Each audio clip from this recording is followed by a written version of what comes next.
Assalamualaikum warahmatullahi wabarakatuh. Waalaikumsalam warahmatullahi wabarakatuh. Bismillahirrahmanirrahim. Alhamdulillahi rabbil alamin. Wassalatu wassalamu ala ashrafil anbiya'i wal mursalin, Sayyidina wa maulana Muhammadin wa ala alihi wa ashabihil mujahidin at-tahirin, amma ba'du. Saudara-saudara kaum muslimin rahimakumullah. Pada pertemuan kali ini kita akan membicarakan riwayat Nabi Adam alaihi salam. Nabi Adam diciptakan oleh Allah dari tanah dan merupakan manusia pertama serta bapa dari seluruh umat manusia. Pada saat Allah hendak menciptakan Nabi Adam, Allah berkata kepada malaikat, "Inni ja'ilun fil ardi khalifah." Aku akan menjadikan seorang khalifah di permukaan bumi. Malaikat dengan nada sedikit protes berkata, "Ataj'alu fiha may yufsidu fiha wa yasfiku ad-dima wa nahnu nusabbihu bihamdik wa nuqaddisu lak."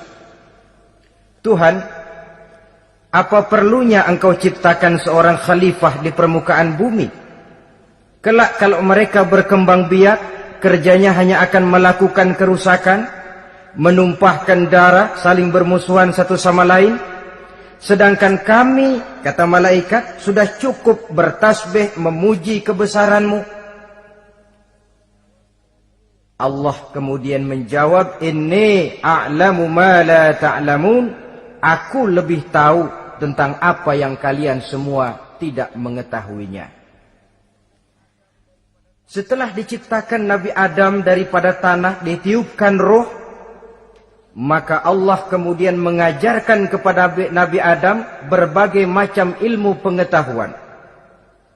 Wa 'allama Adam al-asma'a kullaha.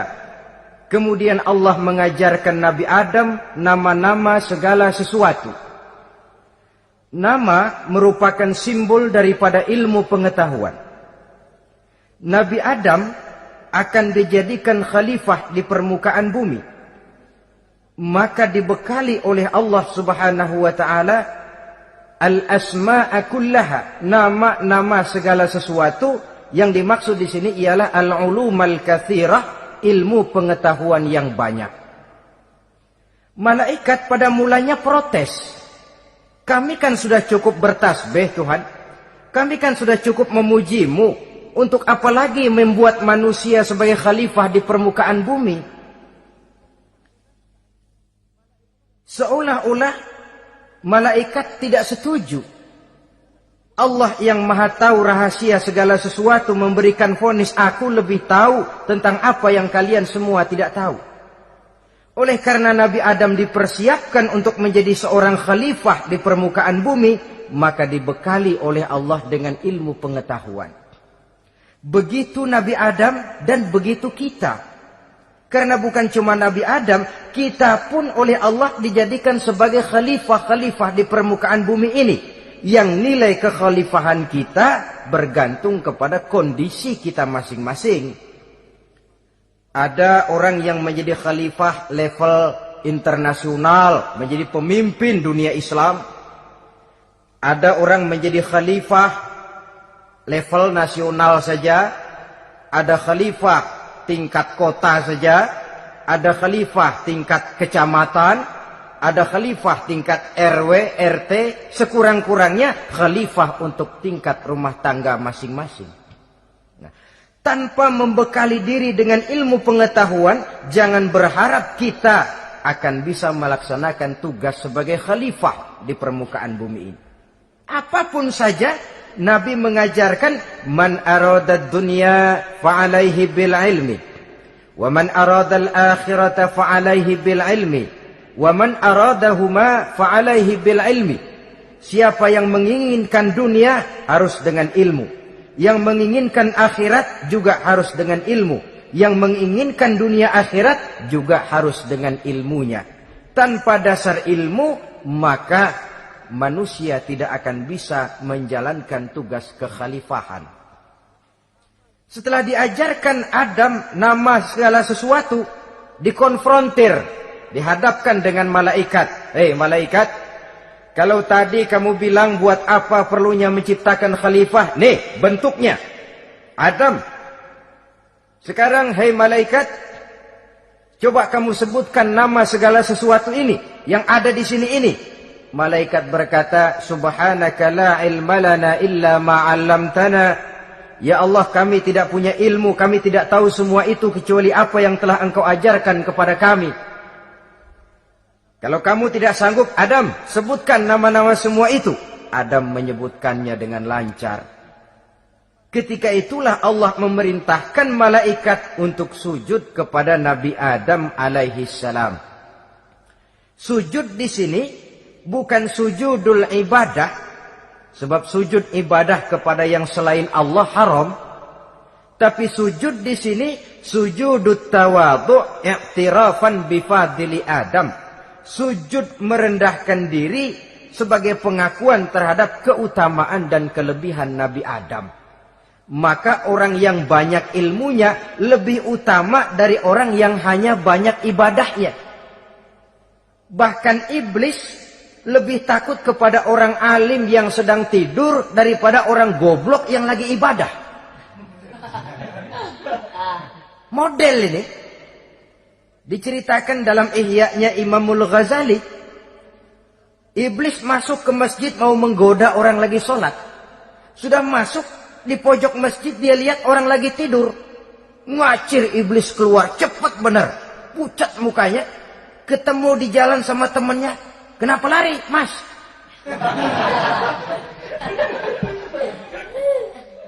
Kata temannya, saya mau goda orang sholat. Lalu tiba-tiba di pojok masjid saya lihat ada orang lagi tidur. Saya takut betul sama itu orang. Lari saya keluar. Loh, sama yang sembahyang sampean nggak takut, kok sama yang tidur takut bagaimana? Yang tidur itu orang alim. Yang lagi sembahyang itu orang goblok. Oh, godain orang goblok, saya colek juga dia lupa sembahyang. Tapi orang alim ini saya takut betul. Lah kalau diukur dengan malaikat waktu itu Nabi Adam, ibadahnya lebih banyak malaikat, jelas. Sudah bertasbih, sudah bertahmid malaikat. Nabi Adam baru diciptakan. Tapi kenapa Allah perintah malaikat sujud kepada Adam? I'tirafan bifadli Adam. Keutamaan Nabi Adam. Pantas untuk diserahi tugas sebagai khalifah mengatur kehidupan di muka bumi. Kalau malaikat yang jadi khalifah di dunia ini, nggak rame dunia. Coba, malaikat, material, harta nggak perlu. Seksual nggak perlu. Dunia ini hambar. Justru dunia ini menjadi ramai setelah manusia diberikan fungsi sebagai malaikat, sebagai khalifah oleh Allah Subhanahu wa taala. Saudara-saudara kaum muslimin rahimakumullah, setelah nyata kelebihan Nabi Adam, maka Allah perintahkan Nabi Adam tinggal di surga dengan segala kenikmatan yang ada di dalamnya. Tapi lantaran sendirian, kesepian Nabi Adam ini. Allah Maha Tahu, maka diciptakannya pasangannya, yaitu Siti Hawa dari tulang rusuk yang sebelah kiri. Sehingga Nabi pernah pesan begini, Istausu bin nisa fa innahunna khuliqna min dhil'in. Hati-hati kamu ngadepi perempuan. Yang tolong dengar nih yang laki-laki, yang perempuan belaga budak aja dulu lah. Hati-hati kamu ngadepi perempuan. Fa innahunna khuliqna min dhil'in, karena perempuan diciptakan dari tulang rusuk sebelah kiri. Apa watak tulang rusuk? Tulang rusuk itu kan bengkok. Perempuan tuh begitu, didiemin aja, bengkok terus, dikerasin patah.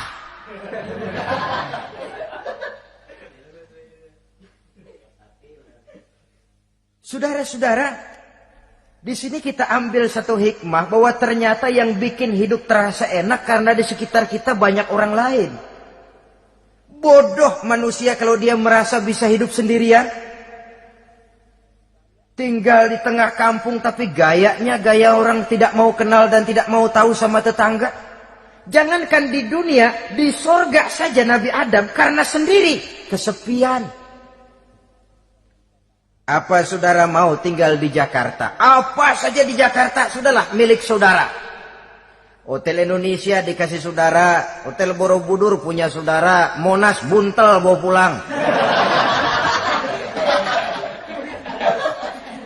Semanggi ambil, tapi di Jakarta saudara tinggal sendirian. Kira-kira enak nggak? Ternyata yang bikin hidup terasa nikmat karena di sekitar kita banyak orang lain.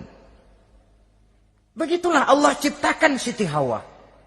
Setelah diciptakan Siti Hawa, natur manusiawi. Nabi Adam mau main pegang aja. Kata Allah, hai Adam, jangan kau sentuh sebelum kau bayar maharnya. Maharnya apa ya Allah? Maharnya an tusalli ala Muhammadin sallallahu alaihi wasallam. Maharnya kau bersolawat kepada Nabi Muhammad. Manusianya belum lagi diciptakan tapi namanya sudah ada. Nurnya sudah ada. Bahkan dijadikan mas kawin antara Adam dengan Hawa. Karena itu dalam Islam sebenarnya urusan kawin itu bukan yang sulit. Maka jangan dipersulit. Tapi juga jangan digampang-gampangin.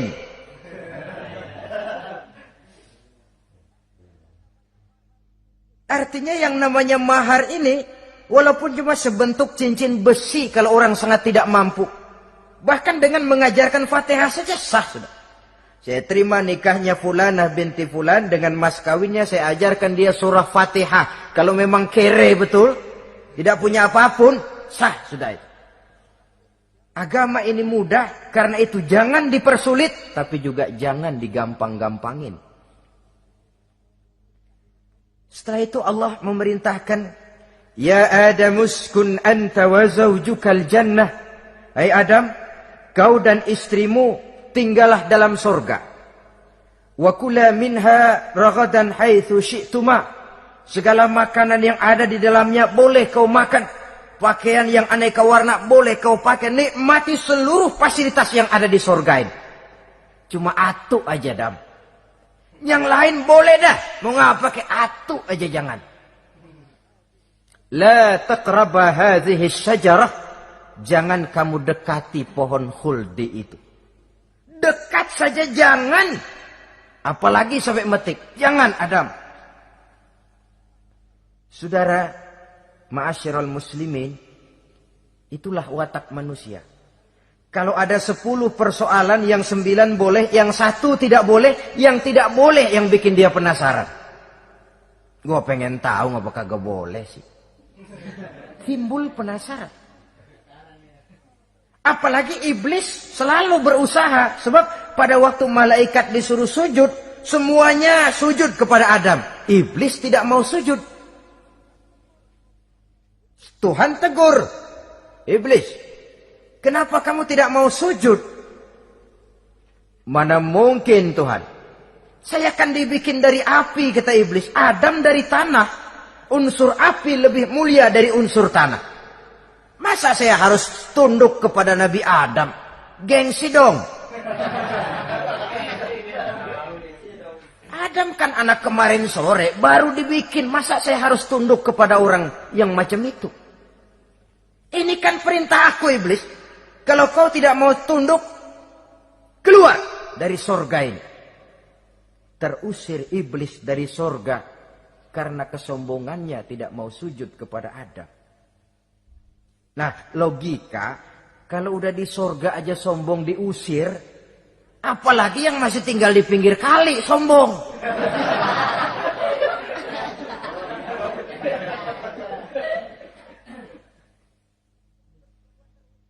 Tapi sejak peristiwa terusirnya itu, iblis bikin proklamasi. Apa proklamasi iblis? Rabbi fanzirni ila yaumi yub'asun. Ya Allah, gara-gara Adam saya diusir dari surga. Saya minta kepadamu ya Allah, beri saya kesempatan sampai hari manusia dibangkitkan. Kata Tuhan, innaka minal munzarin. Oke, silakan. Mau apa iblis? Rabbi bima aghwaytani la uzayyinanna lahum fil ardi wa la ughwiyannahum ajmain. Ya Tuhan, disebabkan engkau telah menyesatkan aku, akan aku hiasi mereka manusia dengan kejahatan yang ada di muka bumi ini, dan aku akan sesatkan mereka semua. Ini proklamasi iblis. Gara-gara Adam saya terusir dari surga, maka sejak saat ini Adam dan seluruh keturunannya musuh bebuyutan saya. Akan saya lakukan segala macam cara untuk menggelincirkan manusia agar mereka menjadi orang yang engkau murkai ya Allah. Kemudian Allah memberikan jawaban. Dialog ini saudara bisa lihat dalam surah Al-Hijr ayat 40, 41 sampai 44. Kata Allah apa? Inna ibadi laisa laka alaihim sultanun illa man ittaba'aka minal ghawin. Silahkan iblis. Yang lain barangkali bisa kau goda. Kecuali hamba-hambaku yang benar-benar hambaku, engkau tidak akan punya daya tipu mereka. Engkau tidak akan punya kemampuan menggelincirkan mereka. Kecuali kalau memang mereka sudah mau ikut pengaruhmu. Sepanjang mereka benar-benar menjadi hambaku, kata Allah. Hamba Allah yang sebenarnya, mereka di luar kekuasaanmu iblis. Tapi kalau mereka sudah turun menjadi hamba harta, hamba dunia, hamba pangkat, budak jabatan, mereka itu yang bisa kau gelincirkan. Selama mereka masih tetap sebagai hambaku, kata Allah, mereka di luar jangkauan kekuatan dan kekuasaanmu iblis. Nah, sejak saat itu kan iblis selalu nyari jalan, nyari lantaran bagaimana Adam nih supaya dia tergelincir. Gara-gara dia saya diusir dari surga. Nguping terus iblis. Sampai akhirnya dia dapat berita tentang dilarangnya Nabi Adam mendekati pohon khuldi itu. Satu hari dengan muka sedih. Ya, iblis itu the best actor. Aktor ulung dia. Dengan roman muka sedih.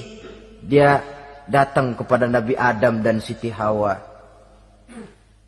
Kata Nabi Adam, iblis, ente kok tampangnya demek amat sih?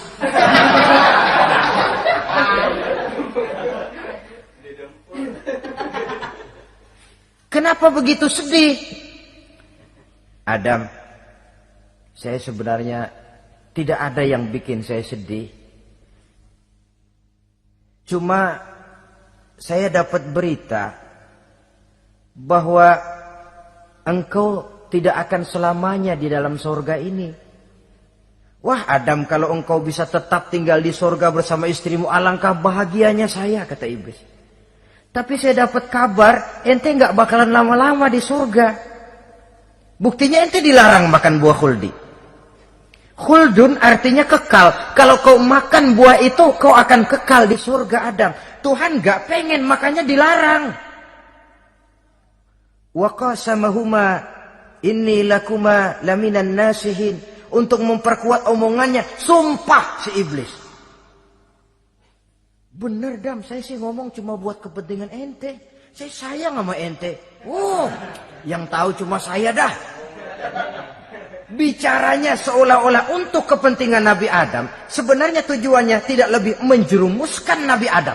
Begitu iblis zaman dulu, zaman Adam. Dan begitu iblis zaman sekarang. Seolah-olah bicaranya untuk kepentingan umat Islam. Tapi sebenarnya tujuannya ngelecehin. Memperdayakan umat Islam. Dia bilang kepada Adam, saya sih cuma ngasih saran Adam, kalau ente pengen selamanya di surga, petik aja tuh buah. Pokoknya beres dah. Itu si Tuhan ngelarang aja bohongin doang lo. Supaya kau dan istrimu tidak lama-lama di surga, maka dilarangnya kau memakan buah khuldi itu. Udah, embat aja. Saudara-saudara, tipu daya iblis ini bisa kita baca dalam surah Al-A'raf ayat 20 sampai ayat 22. Nabi Adam tergoda,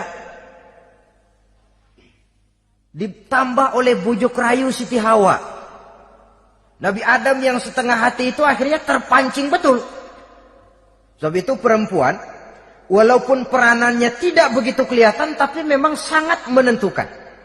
Tidak ada seorang suami bisa sukses jadi apapun dia tanpa peran serta istrinya. Karena itu sebagai muslim, kita punya teman hidup dan kita punya lawan hidup.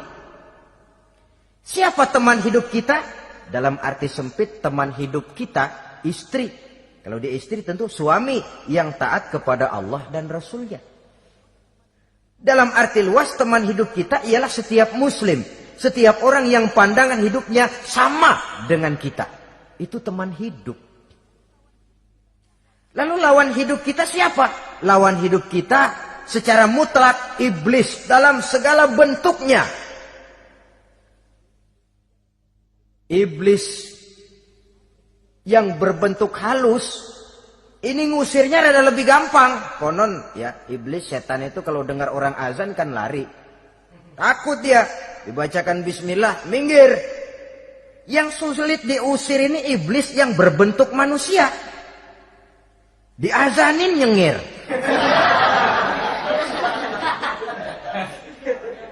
Gawat ini. Saudara-saudara, ini musuh dalam artian mutlak. Sedangkan musuh dalam artian ideologis, setiap orang yang pandangan hidupnya tidak sama dengan kita. Bahasa langsungnya, setiap orang di luar Islam secara ideologis, ya. Adapun secara manusiawi, kita tetap toleransi, saling menghormati, setuju dalam perbedaan pendapat, kembali kepada prinsip lakum dinukum. Kewajiban saling menghormati sesama manusia, tapi secara ideologis tidak ada kompromi. Begitulah Nabi Adam tergoda. Dan begitulah iblis selalu menggoda keturunan-keturunan Nabi Adam. Sampai kepada kita sekarang ini. Tiap kali kita hendak melakukan berbagai kebaikan, iblis ini mulai bisik, kasa, kusuk, kesek. Saudara tadi dari rumah mau berangkat niat dengerin ceramah macam ini. Apa dikira iblis enggak? Wah, gatal iblis. Kata iblis, alah jangan bertingkah lah dengerin ceramah. Ceramah mah urusan 70 ke atas. Ente masih muda. Berjuang kita. Jihad, bismillah. Tidak, saya mau dengar ceramah. Berangkat kita ke tempat ini. Sampai di sini apa dikira iblis diam? Enggak. Dia bisikin lagi. Iya, lo hadir ke sono dah. Cuma nyampe sono lo ngomong aja ngomong dah. Ustadz mah jangan didengerin, ngomong aja udah. Perang lagi jihad, saya nggak mau ngomong, mau dengerin betul-betul. Kata iblis, iya lo dengerin dah, jangan ngomong, cuman pules.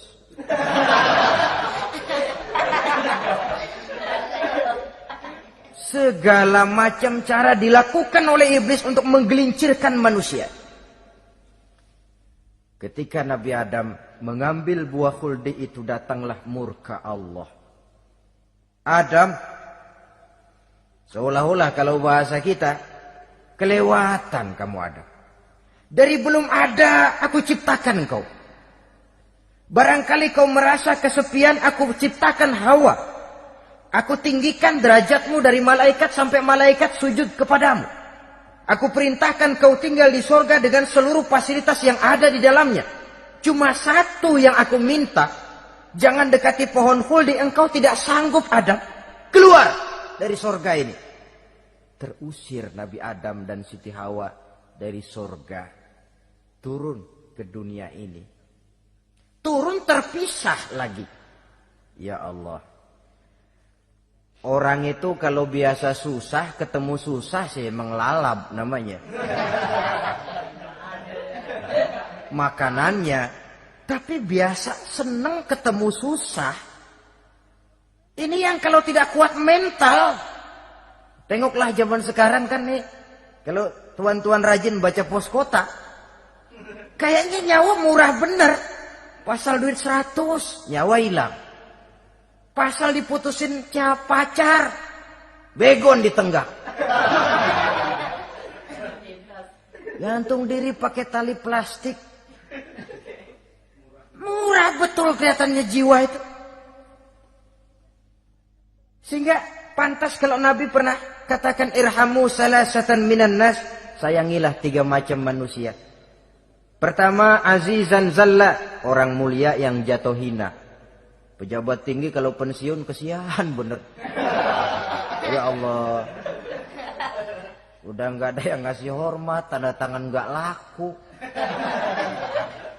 Azizan zalla, orang mulia yang jatuh hina.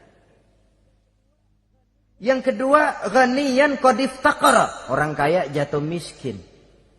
Dari hidup serba ada jatuh melarat.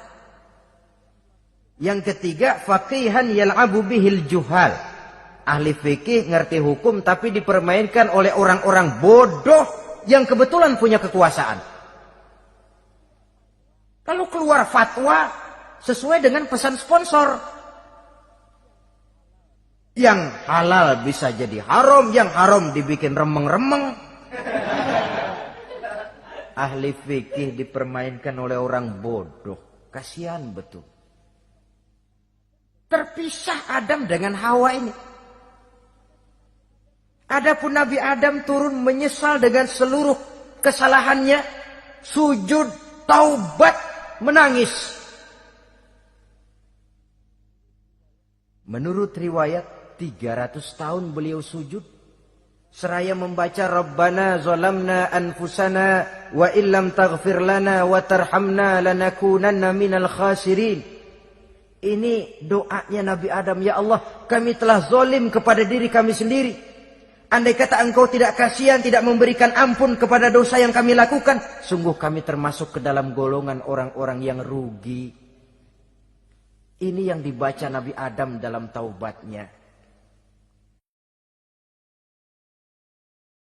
Di akhir taubatnya, Nabi Adam munajat kepada Allah, ya Allah, dengan kebesaran Muhammad ampunilah dosa saya. Allah tegur, kaifa araftahu ya Adam walam akhluqhu. Dari mana kau bisa tahu nama Muhammad Adam padahal aku ciptakan saja belum manusianya.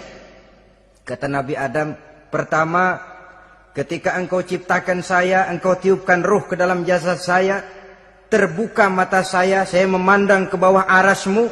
Di sana nampak dengan jelas tertulis di kaki arasmu, la ilaha illallah Muhammadur Rasulullah. Taulah saya bahwa Muhammad ini orang yang paling dekat dengan engkau ya Allah. Sampai namanya bergandengan dengan namamu di kaki arasmu. Yang kedua, ketika saya hendak menyentuh Hawa, kau juga yang mengatakan jangan kau bayar maharnya sebelum kau bersolawat kepada beliau. Saudara hadirin yang saya hormati, Nabi Adam diterima taubatnya oleh Allah. Kemudian dipertemukan kembali dengan Siti Hawa setelah sekian lama berpisah. Pertemuan itu terjadi di satu dataran luas, di satu padang yang luas, yang sampai sekarang dinamakan dengan Padang Arafat. Tempat para ibadah haji melakukan wukuf, yaitu puncak pelaksanaan ibadah haji. Dan pertemuan itu sendiri terjadi di atas sebuah bukit kecil yang diabadikan dengan nama Jabal Rahmah di kawasan Arafat itu. Di atas Jabal Rahmah itu ada satu monumen kecil untuk mengabadikan pertemuan Nabi Adam dengan Siti Hawa. Lalu tinggallah keduanya di permukaan bumi ini. Oleh Allah diberikan karunia keturunan yang banyak. Dan tiap kali lahir kembar. Kembarnya laki perempuan, laki perempuan, laki perempuan. Dari sinilah berkembang biak manusia. Di mana di zaman Nabi Adam perkawinannya silang. Karena tentu tidak ada manusia lain.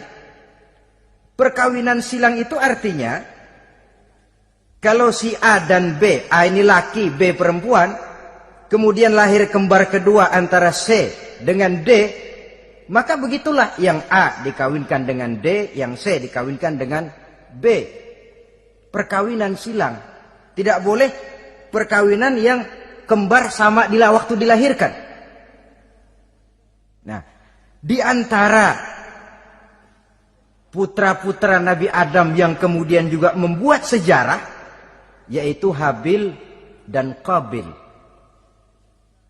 Habil, saudara kembarnya namanya Labuda, perempuan. Qabil, saudara perempuannya Iklimah. Menurut hukum perkawinan waktu itu harus silang. Habil harus kawin dengan Iklimah dan Qabil harus kawin dengan Labuda. Tapi Qabil protes. Dia kepengen kawin dengan saudara kembarnya sendiri. Dalam arti yang sama-sama dilahirkan dengan dia, yaitu Iklimah. Kenapa? Karena kebetulan rupa Iklimah ini lebih cantik daripada Labuda. Protes kepada ayahandanya Nabi Adam. Abah, saya tidak terima, saya harus kawin dengan Iklimah. Tidak Qabil, kamu harus kawin dengan Labuda. Gak mau. Kenapa dengan Labuda? Kurang kece.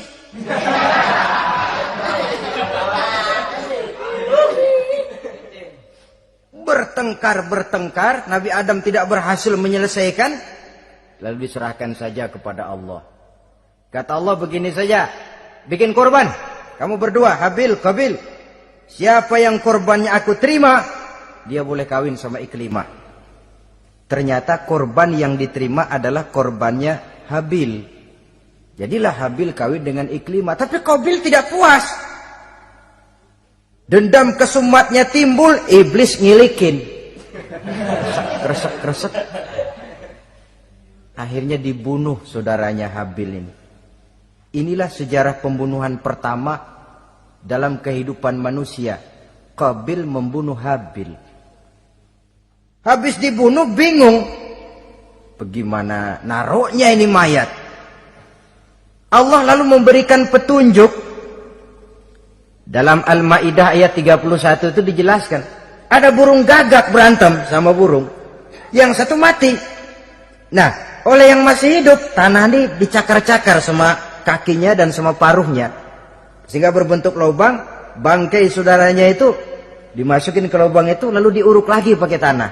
Oleh cakar kakinya dan paruhnya itu. Sehingga Qabil, cara ini bisa. Itulah sejarah penguburan pertama dalam perkembangan manusia.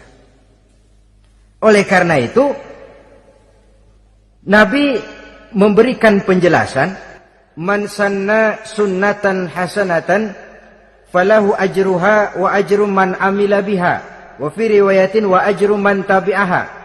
Siapa orang yang melakukan satu kebajikan, dia akan mendapat pahala dan pahala dari orang-orang yang mengikuti kebaikannya. Misalnya saudara membentuk pengajian. Ramai pengajian saudara. 1000 orang yang datang ngaji, 1000 orang saudara dapat pahala. Sponsor kebaikan. Sebaliknya, wa man sanna sunnatan sayyi'atan falahu ismuha wa ismu man amila biha, ay wa ismu man tabi'aha. Siapa yang memulai suatu kejahatan, dia akan mendapat dosa dan dosa dari orang-orang yang melakukan atau mengikuti kejahatannya. Umpamanya saudara mengadakan pesta. Lalu dalam pesta itu terjadi segala macam maksiat. Maka seluruh maksiat yang terjadi malam itu di tempat itu, saudara ikut dapat dosanya. Kenapa? Sponsor. Tiap kali ada pembunuhan, Qabil dapat andil dosa. Kenapa? Sponsor. Tapi kalau 2 orang muslim, ini masalahnya Habil nggak ngelawan kan, dibunuh. Tapi kalau 2 orang muslim berkelahi, kata Nabi apa? Apabila 2 orang muslim saling berbunuh-bunuhan, maka al-qatil wal maqtul finnar, baik yang membunuh ataupun yang dibunuh dua-duanya neraka. Sahabat heran, ya Rasul, kalau yang ngebunuh masuk neraka pantas, tapi ini yang dibunuh kenapa neraka juga? Soalnya sama-sama niat, cuman keduluan aja. Itu kan masalahnya. Andai kata dia nggak terbunuh, dia yang akan membunuh. Niat itu sudah ada. Nah kalau Habil ini dia tidak punya niat membunuh, dia memang dibunuh oleh Qabil. Saudara-saudara kaum muslimin rahimakumullah. Lalu dari situlah berkembang biak keturunan Nabi Adam alaihi salam. Sehingga dengan demikian bisa kita katakan sebagai satu konklusi, pertama, bahwa manusia adalah makhluk Allah yang menempati kedudukan tertinggi dan berasal dari Nabi Adam sebagai manusia pertama. Dengan malaikat sekalipun manusia sebenarnya lebih tinggi. Kapan? Kalau dia tetap benar-benar sebagai hamba Allah yang membekali diri dengan ilmu pengetahuan. Laqad khalaqnal insana fi ahsani takwim. Kami ciptakan manusia dalam bentuk yang paling baik.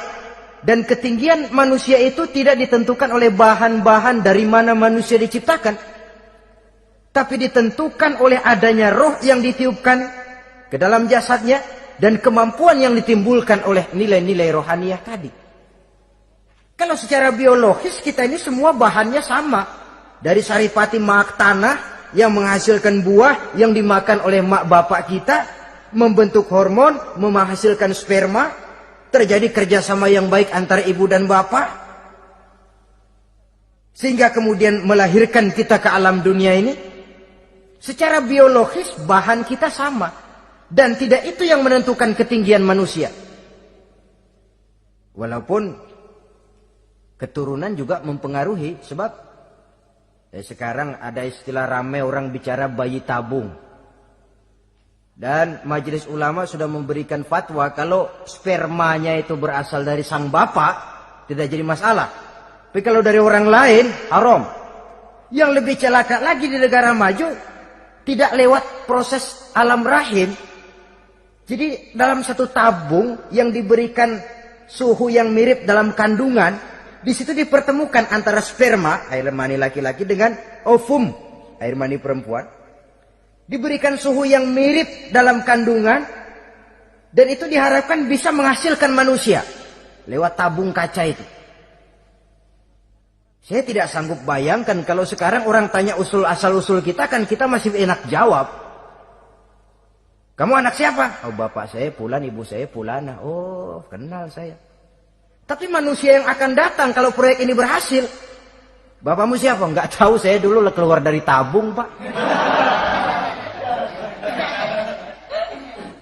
Rendah betul martabat manusia. Sama saja dengan ada perempuan pernah protes, Pak, Islam itu enggak adil katanya. Kenapa? Masa dalam Islam laki-laki boleh kawin lebih dari satu, tapi perempuan enggak boleh kawin lebih dari satu? Supaya sama-sama adil, boleh dong perempuan punya laki lebih dari satu. Saya bilang, justru disitulah Islam itu hendak menjaga martabat manusia.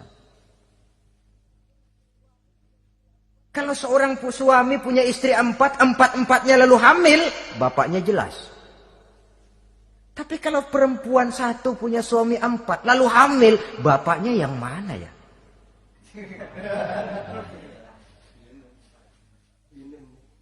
Rendah martabat manusia. Ketika si bayi lahir, ibunya lihat, ini jidatnya kayak si A ini. Sudah, ini anakmu saja nih, jidatnya jidat kamu.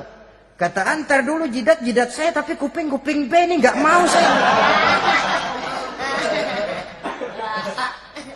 Terkatung-katung si anak tanpa tahu kemana dia mesti manggil bapak. Ibu daftarin anak ke sekolah, Pak Guru tanya lagi, ini bin siapa, Bu? Bingung lah, udah tulis, Bu, bin rame-rame.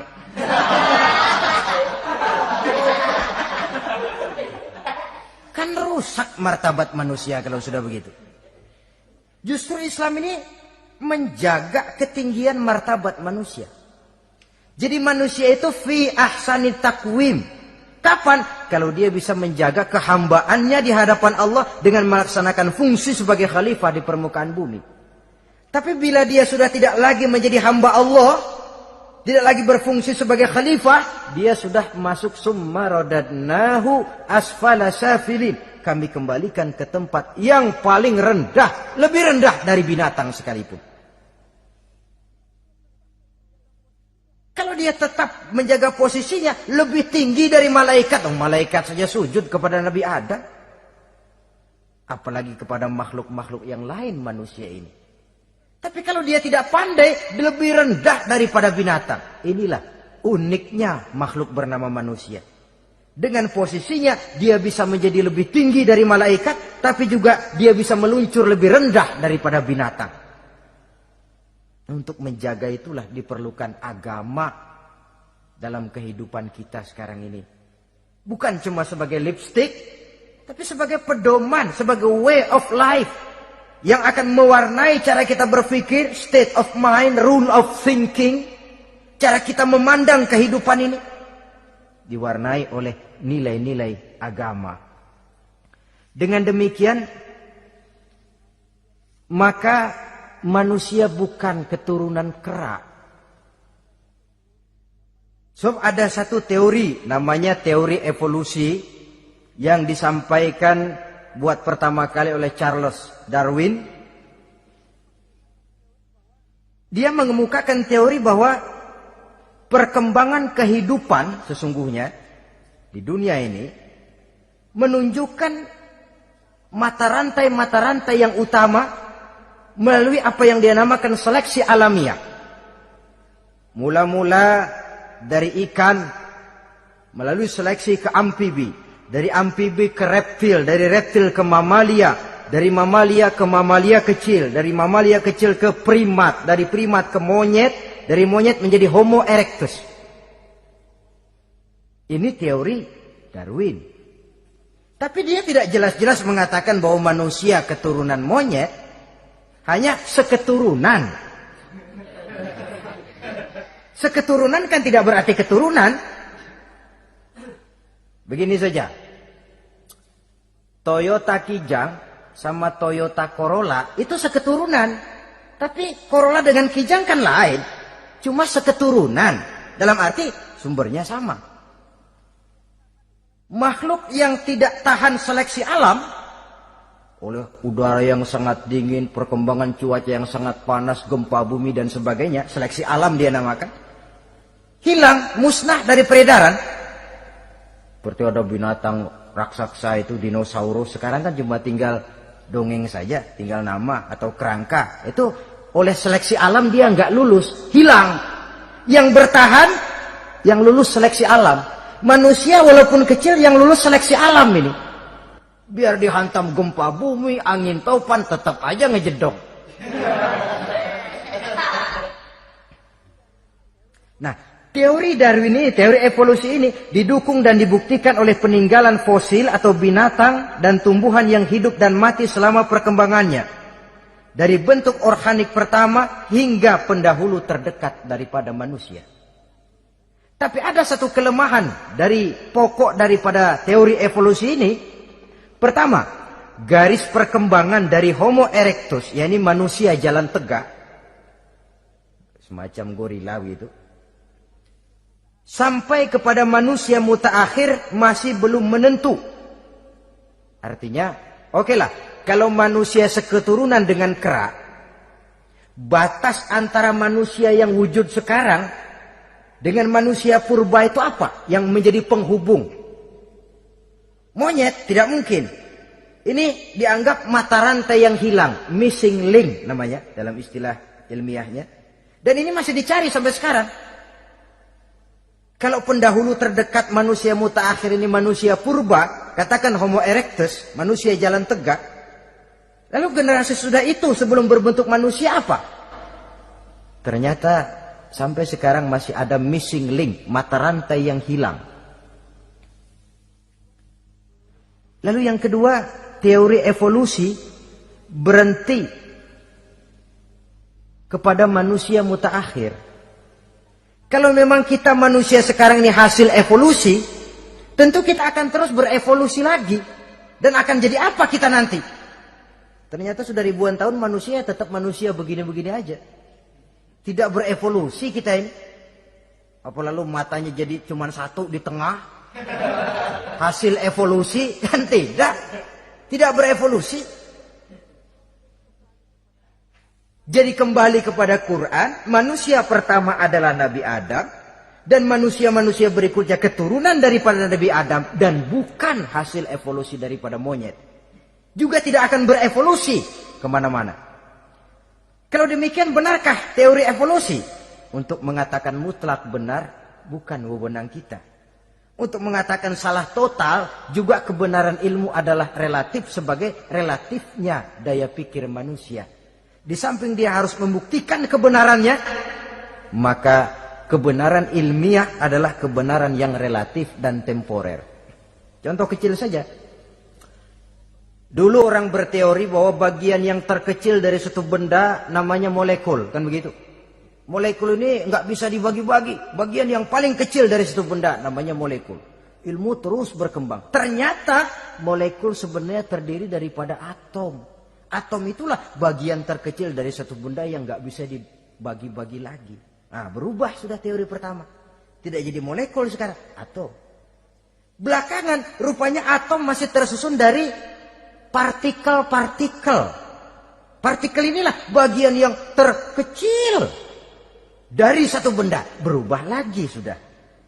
Dan tidak mustahil akan ada penemuan bahwa partikel pun masih bisa dibagi-bagi lagi. Begitu juga dengan teori evolusi ini. Sehingga beberapa ahli semacam Dr. Charles Oxnard, Dr. Jane Paul Hallett dari Chicago dan California, mereka sudah membantah teori evolusi ini.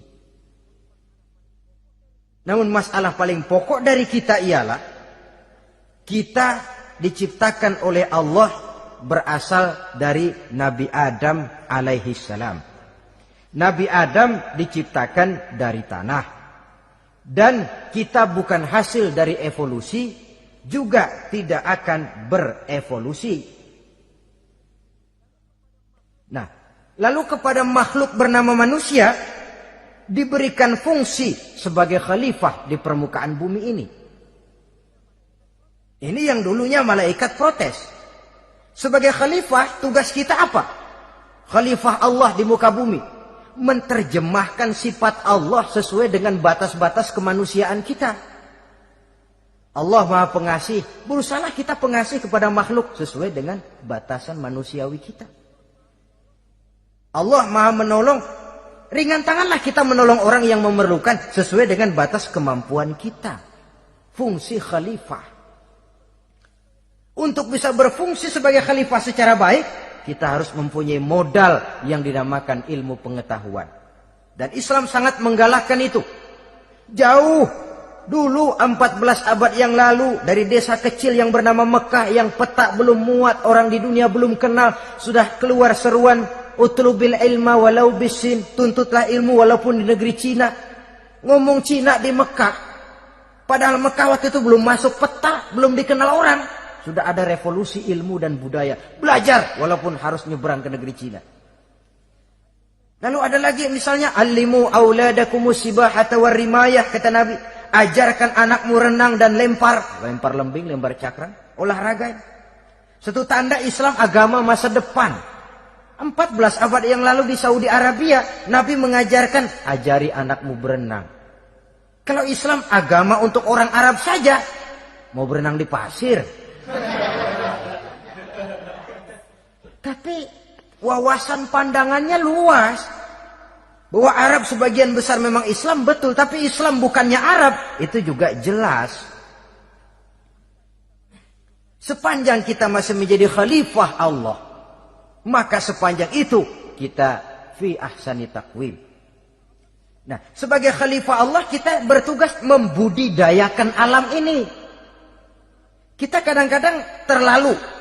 Ada ayat, wa ma min dabatin fil ardi illa 'alallahi rizquha. Semua yang melata di muka bumi dijamin rezekinya oleh Allah. Ayat itu betul.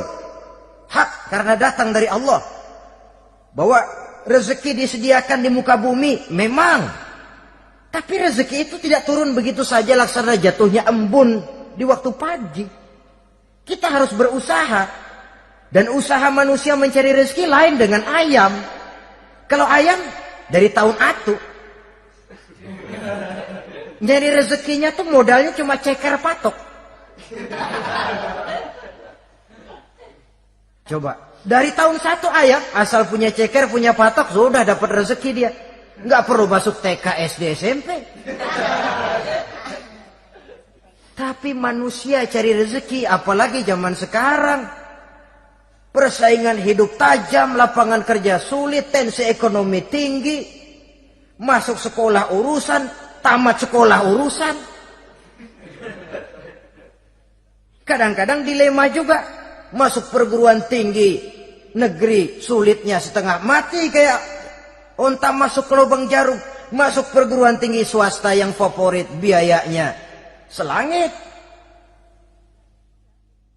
Artinya tanpa membekali diri dengan ilmu, keahlian, skill, kemampuan, fungsi sebagai khalifah sulit untuk bisa kita laksanakan.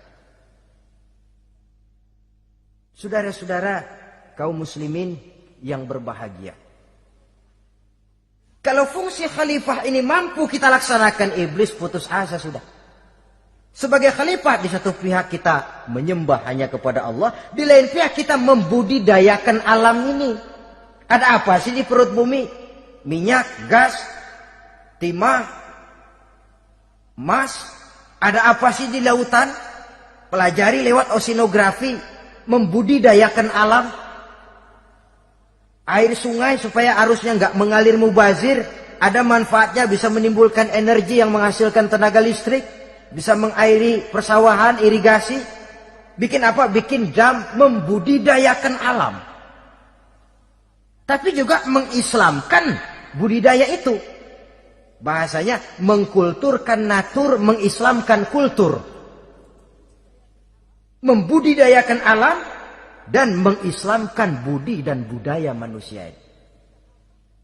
Sehingga apapun yang kita kelola dari alam ini nantinya akan untuk menunjang tugas sebagai khalifah, sujud kepada Qadhi Rabbul Jalil.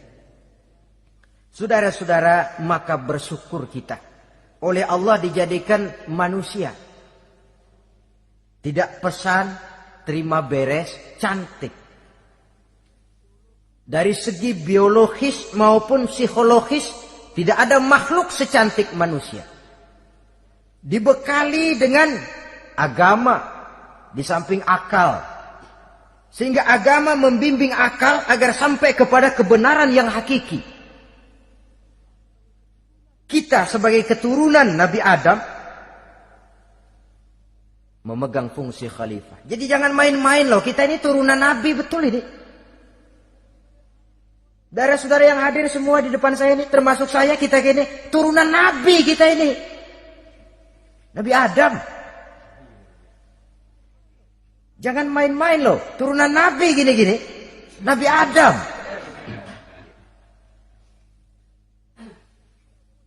Sayang kalau posisi yang tinggi kita tidak melaksanakan fungsi yang tinggi. Sayang betul.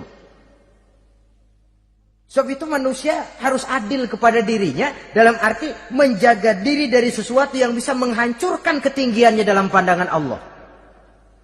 Jadi kalau kita sudah lemparkan diri ke meja judi, hanyutkan diri ke tempat mabuk, hancurkan diri di tempat maksiat, itu sudah tidak adil kepada diri sendiri.